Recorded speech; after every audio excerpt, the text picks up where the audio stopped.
Hey there, gang. Welcome back to Let's Play Out of the Park Baseball 19 with the Chicago White Sox. You will notice that we are not at midseason. We barely got out of the gate here, but I would like to update you all very quickly with some sad news, some extremely sad news. Jace Fry has, he was fragile before, but he has suffered a, what will likely be a career-altering injury that's going to leave him out for the next year and a half, and this is very sad because he's been so effective for us these past couple of years here, as you can just see from his numbers real quick. But he will be with us no longer. He's now on the 60-day DL and will be there presumably for a very long time. So in response to that, I'm going to be making a trade here. I'm going to be trading away Kyle Funkhauser. And the reason I'd like to trade away Funkhauser is to acquire a relief pitcher that's maybe more of a relief pitcher, if that makes sense. A guy who has good stuff, a guy who's not just kind of a failed starter like Funkhauser is. So I'm going to be trading him to the Yankees. Take a look at that trade right here.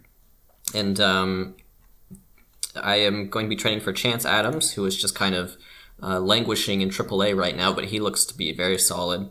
And then Brennan Davis is a interesting prospect. He could hit for some power, and he's only 22 still, so has some potential to grow. And we're sitting away Funkhauser, as well as this shortstop, Rogelio Villagran, who, looks, not amazing, but he's a guy, who can certainly help out in your minor league system. So that's the trade we're going to do, and I will see you guys with the next piece of news, whenever that may be.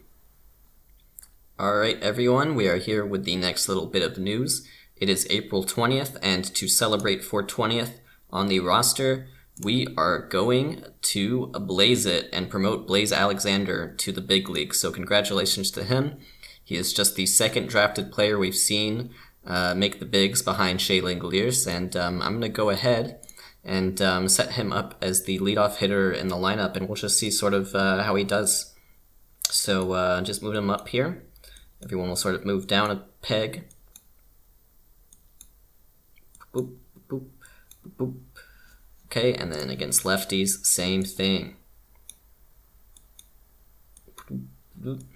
I would be also promoting Cody Deason at this moment, but he suffered a very minor injury, so he is on the DL for a few more days, but I'm sure the next update will be that news as well. So I will see you guys with the next little bit of news, as always. Now for a quick update on May 9th.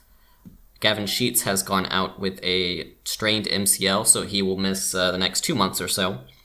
Due to that injury, we have brought up Alec Bohm to come up and play first base full-time for the time being, so this is his debut in addition to Alexander. And another player who will be making his debut right now will be the much-anticipated Cody Deason. So, part of that is necessity, part of that was planned. We've had some injuries to arms, so we definitely need a new pitcher for sure.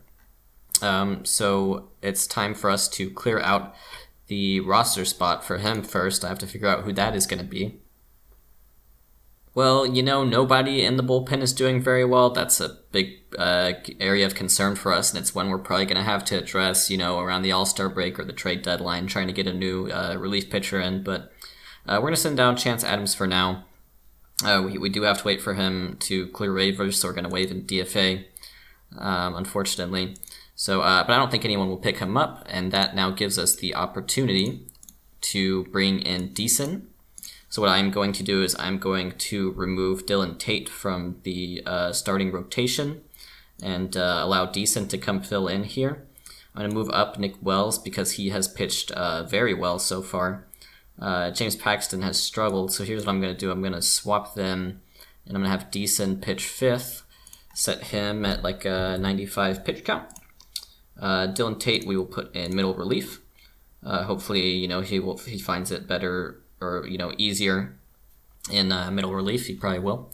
So yes, that is the move we're going to do, and I will see you guys whenever with the next little bit of news. All right. Okay, ladies and gentlemen, we are here for the draft. Just thought I'd give the team a quick once over. We are 39-21, but the Cleveland Indians are very much on our tails at 37 and 21. Overall team is doing extremely well in everything except for the bullpen, but even the bullpen has kind of calmed down a bit.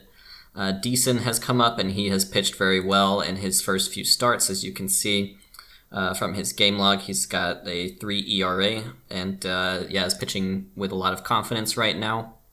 Paxton is still struggling. Another player who is also struggling is Willy Calhoun. Very uncharacteristic start to his season, so hopefully we'll see him bounce back. And in terms of bounce backs, the guy who's back right now is Nolan Arenado. Nolan Arenado is feeling himself. He's got 1,000 OPS. He's hitting, he's on pace for a 50 home run season. That probably won't hold up, but happy for him. Ian Happ is also playing very well. He's hitting a bit better than last year. He's getting on base a lot. He's just being an all-around very solid player. And then last player we'll highlight real quick right here is Blaze Alexander, who is an on-base machine right now. His OBP is insane. He walks a lot. And, I wouldn't expect him to maintain this, but he's doing what we wanted him to do, which is steal bases, get on base, be the prototypical leadoff man that we know he can be, and he's done it so far. So great start to his rookie season, as is Deason. And yes, we'll hop in the draft now. We are underway with the draft. Detroit has already picked first overall, and it is this shortstop, Jaheim Ginty, I don't know. Or if that's Gene T or John T or what, but his nickname is Stretch, and Stretch looks like he can be a pretty good player according to our scout. According to OSA, it looks like he can be an amazing player, so seems like a solid pick for them, and now we will skip until our first round pick.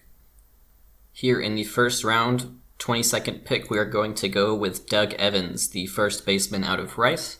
He just has, he appears to be one of the best power bats available in the draft. Also, OSA likes him a lot too, although they like him a bit more as an elite contact hitter. But we haven't really had like a first base prospect, like a proper one like that. So I'm intrigued by him, and I do like that he is a college player. So we're going to go for Doug Evans in the first round. Right here, still in the first round in the supplemental pick section. So this is our supplemental pick that we are using when we lost Daniel Norris in the offseason. I'm going to be going with Ron Baker. I feel like Ron Baker, I like that he has high work ethic. That's good. Center fielder, he has the ability to play center field at a high level. He's fast. Obviously, the hitting isn't great, but it seems like it could be good enough. So we're going to go with Baker as our second pick of the draft, but we are still in the first round. Back in the second round here, and the guy I like is Jonathan Chiobanu out of Hawaii. So the reason I like him is because he can hit for power, or at least projects to be able to. OSA seems to like him enough as well. And I feel like as a third baseman, he is viable. That 30-turn DP is gross, so maybe better in right field actually. But right field's still a respectable position on the field for sure. He's got a massive arm, which is cool. So we're going to give Jonathan a shot in the second round here. Here in the third round, we are going to go for a two-way player, but we are going to force him to choose the offensive side of the ball, and that is Hunter Barco. He is a 21-year-old out of UCLA, labeled as a pitcher, but if you take a look at those ratings, our scout definitely believes in his ability as a hitter more, and he probably projects to be a right fielder as well. So we are going to give him a shot and see if he can, try hitting for size. We are now in the fourth round, and the guy I'm going to go for is Chad Berry. I just really like his eye and plate discipline, and hopefully, he can sort of outdo himself in terms of contact and some of these other things. He's a third baseman by trade, switch hitter, and his work ethic is high, so I like that too. So we're going to go for Chad Berry here in the fourth. And to wrap things up, here in the fifth round, we have Phil Ervez, 18-year-old, and the reason I'm picking him is because he has the highest contact potential available of all remaining players. So slim pickings once you get to this point, but we're going to go for him. And that's going to wrap up the draft for us. I'll be doing the next 10 rounds, but it'll be off camera. So I will see you guys with the next update. It is July 2nd now. We are 52 and 30. but the Indians are still, lurking behind us. They're having quite the season as well. We're taking a look at the international amateurs here, but unfortunately, none of them really, interest me. Usually what I'll do is I'll just drop $3 million on one amateur once every, 3 or 4 years. That's sort of what Ignacio Fierro was for us at one point. Yes, and also now we can check in on our mid-year review of goals.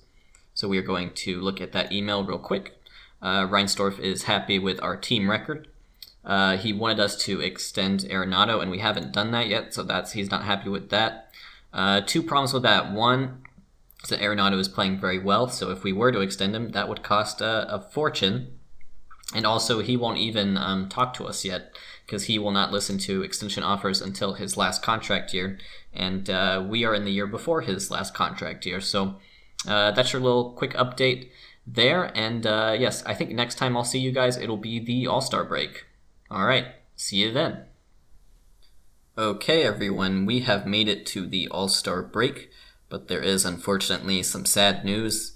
Our latest casualty is Adbert Alzolay, who's our number 2 pitcher, 10-2 on the year, and he, due to a bone spur in his elbow, will be missing the next 2 months, and that makes it really difficult for us. As you can see, our bullpen's been pretty poor all year. That's been the only real weakness of this team. The starting pitching has been really good.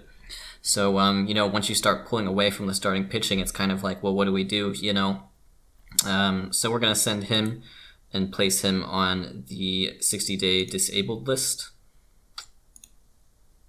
And with that in mind, we are now going to have to call up a new pitcher, so let's see who that's going to be. Now that that's taken care of, we are, of course, at the All-Star break, and I think it would be in our best interest right now to check in and see who has made the All-Star game rosters. So let's check our mail right here, and we can see, Jimenez has won American League Player of the Week. That's a good sign. But let us see the rosters. So in the American League, it is Madison Bumgarner taking the mound. That's very interesting. He has pitched with the Rangers the past 4 years, and he will start the All-Star game in 2022 for the American League. That's a very strange sight. Jorge Ruiz and Nick Wells, the new acquisition from Seattle. Nick Wells makes his first All-Star game, so very cool. Happy for him. He's been pitching extremely well. Jorge Ruiz, this I believe is his second selection, and he's been great too. I mean, Jorge Ruiz is the man. What more is there to say? Shea Langeliers not only gets the first All-Star game nod of his career, but he will get the start as well.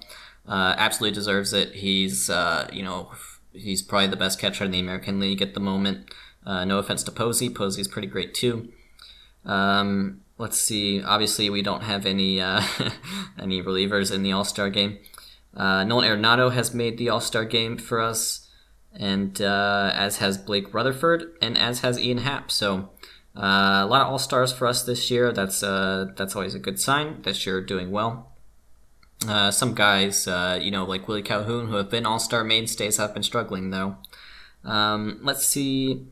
Who here is just having the monster year? And I guess the monster year is Arenado, honestly. I think Arenado, he could be an MVP conversation. We haven't had an MVP award winner yet, but if he can keep this up, he could be him.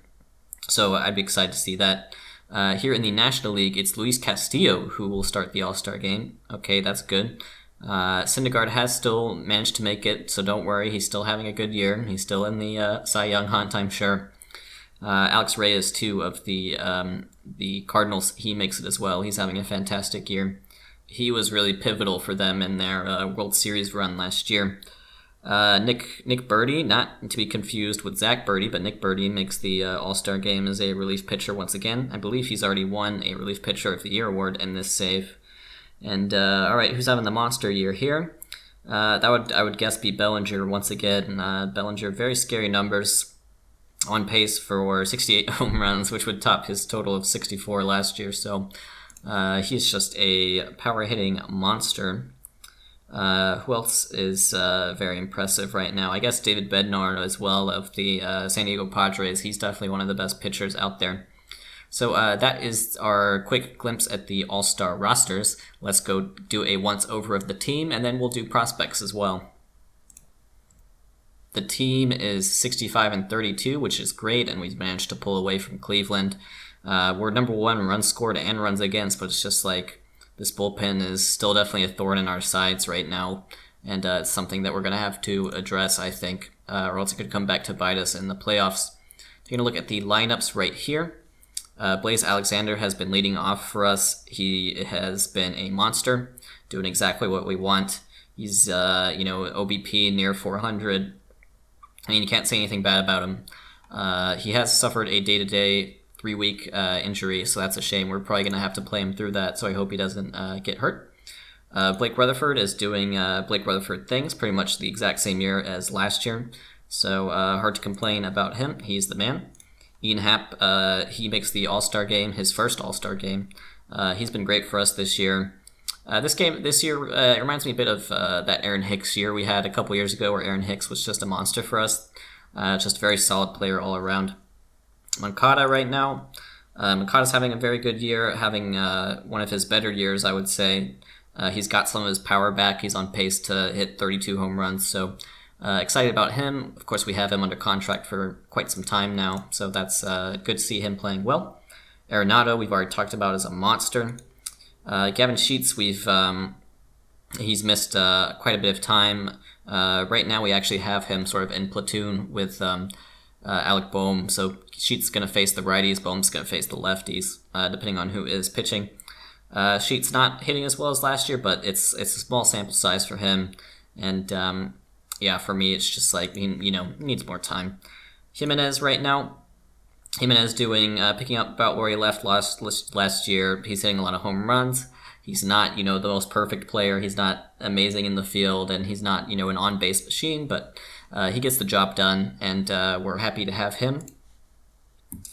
Willy Calhoun, like I said, struggling. Starting to pick it up a little bit, though. He is on pace for 27 home runs, if that's any sign. So, I could see him definitely turning it around in the second half. And then Langoliers, as we talked about, fantastic year for him. All-Star game appearance. Taking a look at the pitching right now, Adbear had been good, but unfortunately he's gone, so that leaves us a rotation of Ruiz, who's been very good. Wells we've looked at. Then there's Paxton. Paxton had an awful start to the year, but now he's really starting to pull it together. So I think he can be looking at a pretty solid second half. Cody Deason had a fantastic start to the year, and now he's slowed down a bit. He's getting pretty lucky with this BABIP right here, and his walks, strikeouts, home runs, not looking amazing, but he's our number 4 starter for now, for better or worse. Then Alcantara, we just inserted into the starting rotation. He has not started a game yet for the White Sox, but he's just been so good in relief, and he has this capability. We're going to give him a shot at the 5 spot. Looking at our sort of slapped-together bullpen right now, Brian Clark is struggling a bit too, but honestly, his peripherals look all right to me. And so obviously the new kids on the block, Torres, Moreno, and Marsonek. Peralta has not been as good as he has been in years past either. So we're hoping to see him sort of turn it around. He was quite good for us in 2021. Spencer Adams has been doing his thing, which is, be sort of unimpressive, but also, very consistent guy. And then Dylan Tate, who we traded for, he lost his way out of the starting rotation, lost his spot to Deason, and then struggling in our bullpen right now too, to some extent. So I don't know what the future lies for him, but I'm willing to give him more of a chance because I do really like his ratings. So that is that. Now let's get on to the prospects. Okie dokie, it is prospect time. Doug Evans was our first round pick, and he is, just very middling in Great Falls right now. All these rookie ball guys haven't played too much. Let's see, Hunter Barco right now. We're using him as a hitter now, so he appears to be just all right hitting in rookie ball. Ron Baker, who we just drafted as well, he is doing quite well in rookie ball, so glad to see that. Chad Berry, just drafted. He looks to be doing, I think, pretty good in rookie ball too, so that's good. Jonathan Chiobanu, the Flying Hawaiian, although he has 40 speed, so I don't think that's fair. Definitely some struggles and rookie ball there for him. Phil Hervez, let's check in on Phil. I mean, getting on base at a decent clip, so, but everything else not too great. So, draft not looking particularly great. Ignacio Fierro, who was our international amateur a few years ago, he is starting to show some of that, flash some of that potential. He's hitting for some power, so that's good to see. Maybe he'll be in A-ball to start the year next year. I think that would be a very good goal for him. Jean Carvajal is in A-ball right now, and he's just very middling at the plate, but he does offer some good defensive value. Not eager to promote him just yet. Pete Harden, very similar situation. Let's see here. Harlan Fillon has been struggling for sure in A-ball, and yeah, he's been pretty poor, but he's 22 years old, you know. He was our first round pick in 2021, and not looking like a great one. It's harder when you start picking later in these drafts because you're winning. That's not to humble brag or anything, but it really is the truth. James Bell, his projections are looking quite nice, and he is doing quite well in A-plus ball. He'll probably be looking at a AA promotion sooner rather than later. If his OPS plus was above 100 now, I'd already probably go ahead and do that, but he's looking like he could be a very solid major league player. Jerod Campbell was a 5th round for us in 2020. He's hitting quite well in A-plus ball too, so he's got major league potential as well, I think. And yeah, I think I'm going to go ahead and put Campbell up in AA. I think he's earned it, and he is 23 years old, so let him up there. Good for you, Jerod Campbell. Sidney Pimentel, also hitting very well in A-plus ball, so we're going to put him up in AA as well, I think. He and Campbell just kind of, moving them up together. Van Kohler was playing very well last time I checked on him, and yes, now his hitting is really starting to come alive too, so I think he deserves AA. He is at this point, 25 years old, so certainly an older prospect, but certainly still one that can play in the majors someday. I really do think so. So we're going to keep an eye on him still. Okay, Sam Dexter got hurt, unfortunately. Joe Gray Jr. has gotten hurt as well. Okay, I didn't see that. That's a pretty recent one, it looks like. Wasn't doing amazing in AA, but he's young, and hopefully he'll be able to come back from this. His projections are down a bit too. Alex McKenna I added to the list just because he'd kind of come alive. He was a 2019 third round pick for us. He'd been off the list for quite some time. Struggling in AA right now, to say the least. I think he's 24, but maybe back to high A for him. He's not going to be happy with that, but that's just how it is. He's not hitting very well. Trent DeVoe, real quick, very toolsy guy, so fast, and he can hit for average power, and he can play defense. He's the type of guy, he gets 88 OPS plus, and he's still on pace for like a 3-win season in AA.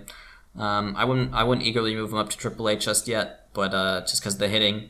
But yeah, I feel like his future definitely lies somewhere in him being used as a utility stud of sorts. And actually what I'm going to do with him is I'm going to set his game strategy, because I want him to gain experience at other positions. And right now I'm going to say let's give him a shot at like third base. I think that would be good. Just if you look at his ratings real quick, he can kind of do it all right now. So if we want to use him as a super utility player when he gets to the majors, that's really where I see his future. Okay, he's definitely one of the more exciting prospects in the system by my money. Mason Denneberg, I've moved up to Charlotte, and he's a guy I think could be looking at a promotion very soon up to the majors.